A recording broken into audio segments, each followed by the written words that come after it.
Oi, gente, esse é o Conexão Futura, na tela do seu canal Futura, e você também pode atualizar informações sobre a nossa programação no nosso site futura.org.br. A Constituição de 1988 estabelece no artigo 22 que o direito à convivência familiar é uma absoluta prioridade para a infância e a adolescência, ao lado da saúde, da alimentação, da educação, do lazer, da profissionalização. Hoje, no Brasil, mais de 80 mil crianças vivem em instituições como os abrigos. O direito da criança de viver em família é um princípio que norteia a lei da adoção e, de acordo com ela, toda criança ou adolescente que estiver inserido em programas de acolhimento familiar ou institucional terá a situação reavaliada, no máximo a cada 6 meses. Essa é uma das grandes conquistas da nova lei, editada há 6 anos, porque ela reafirma que esse acolhimento tem um caráter transitório realmente. Mas, infelizmente, os processos nas varas de infância e juventude se acumulam e as soluções e decisões são demoradas, o que implica num tempo de vida passado dentro dos abrigos. Quais ações estão acontecendo para diminuir, de fato, o tempo de permanência das crianças em abrigos, para que elas se sintam realmente acolhidas, e como a justiça e a sociedade têm atuado para ajudar a qualificar esse processo? Quem conversa mais sobre isso com a gente é Sérgio Luiz Souza, que é o juiz titular da 4ª Vara da Infância, da Juventude e do Idoso da comarca da capital do Rio de Janeiro. Muito bem-vindo ao Conexão Futura, Sérgio. Obrigado por ter vindo pessoalmente aqui. Eu que agradeço o convite. Bom, nós mencionamos muitas coisas a respeito da lei, da nova lei. Houve avanços, houve a criação do Cadastro Nacional de Adoção, mas o gap entre a fila de espera e a fila de interesse ainda é muito grande. Isso não foi resolvido com a atualização da lei? Não, porque não é uma fila só, são filas de acordo com o perfil escolhido pelos pretensos adotantes. Quando eles preenchem uma ficha no início do processo de habilitação, eles traçam o perfil da criança ou adolescente. E, em regra, eu digo em regra porque cerca de 98% dos pretensos adotantes estão na mesma fila.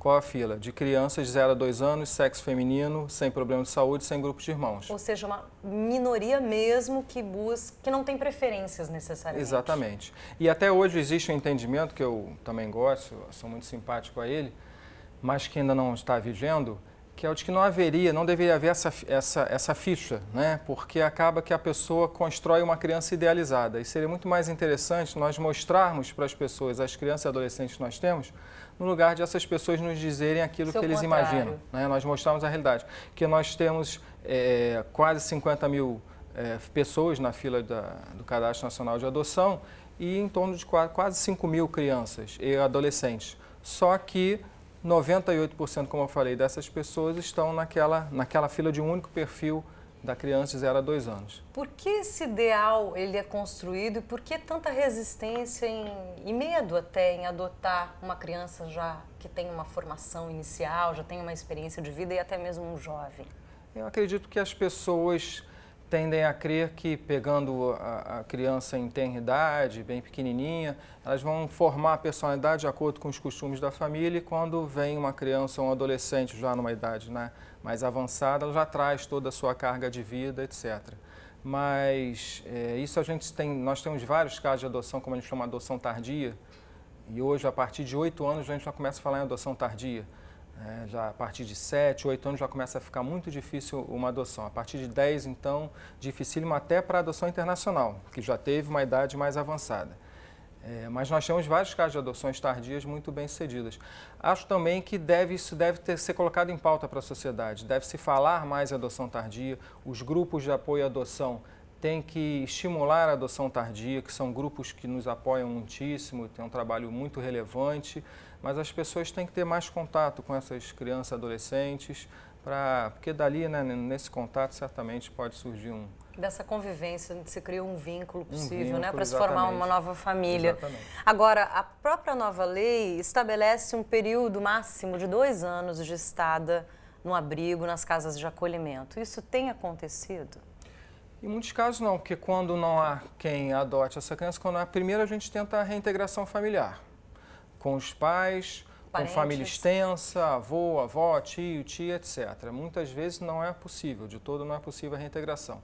E aí se parte para a colocação em família substituta, que, segundo o ECA, é uma medida excepcional. Só quando não é possível a reintegração à família consanguínea.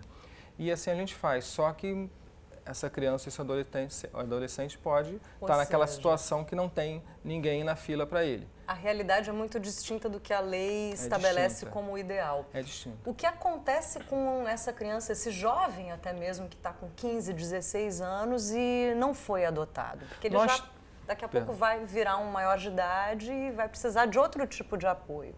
Nós temos um programa muito bom, o programa Família Acolhedora, que em poucos municípios do Brasil já instituíram, o município do Rio de Janeiro instituiu, mas ainda de forma muito tímida. Por exemplo, na nossa área da 4ª Vara de Infância, que vai de Santa Cruz a Marechal Hermes, nós temos apenas 60 vagas de acolhimento.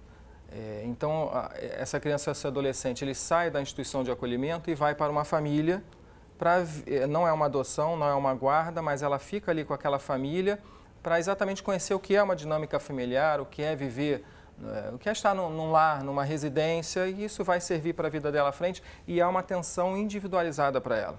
Que é lógico, a instituição de acolhimento tem que cuidar de 20, às vezes ultrapassa esse número e ali vai ser um só. Então, é um programa muito bom, mas ainda muito tímido. Seria uma solução para nós conseguirmos esvaziar um pouco os abrigos e darmos uma atenção mais individualizada a essas crianças e adolescentes. Vocês têm um projeto de apadrinhamento, mas antes de falar disso, há também o problema da devolução das crianças. De que maneira a Vara da Infância interfere nesses casos?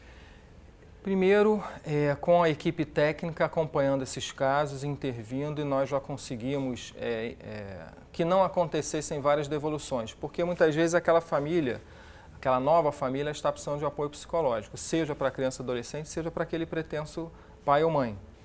Então, a gente trabalha isso e consegue acomodar as coisas e, graças a Deus, em algumas situações dá certo. Em outras situações, não.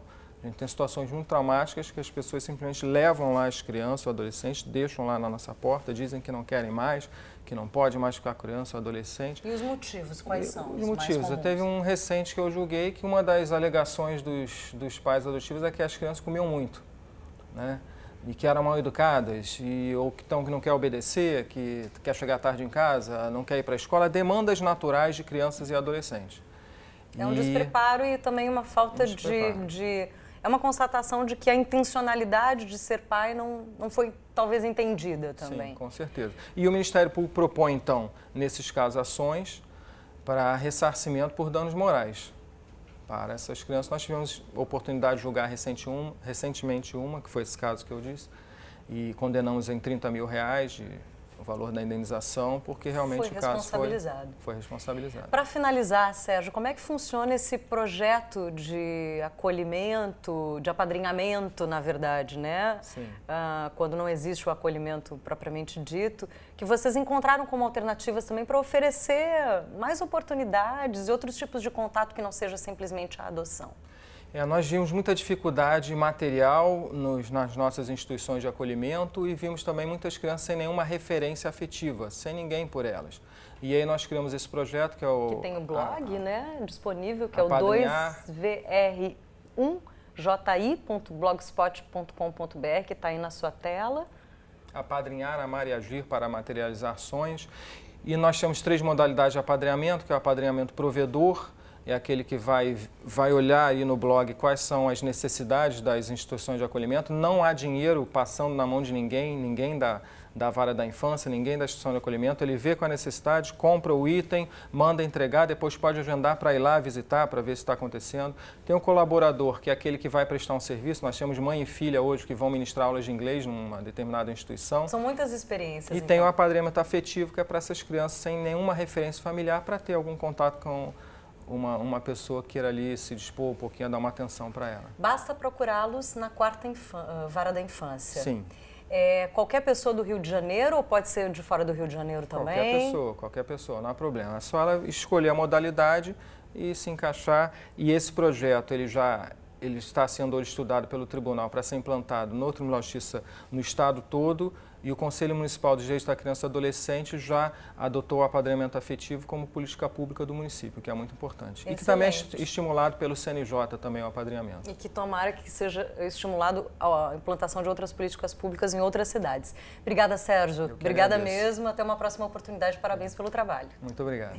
Bom, na nossa próxima entrada do Conexão Futura, nós vamos falar sobre o aumento na produção do lixo e os desafios do descarte correto dos resíduos. Você, assim como eu, fazem parte dessa discussão de responsabilidade social. Então, desde já, participe desse diálogo, envie a sua pergunta, o seu comentário pelo Facebook ou pelo Twitter do Canal Futura. A gente volta daqui a pouquinho mesmo, logo depois do programa Nota 10, eu vou ficar esperando você aqui. Até já!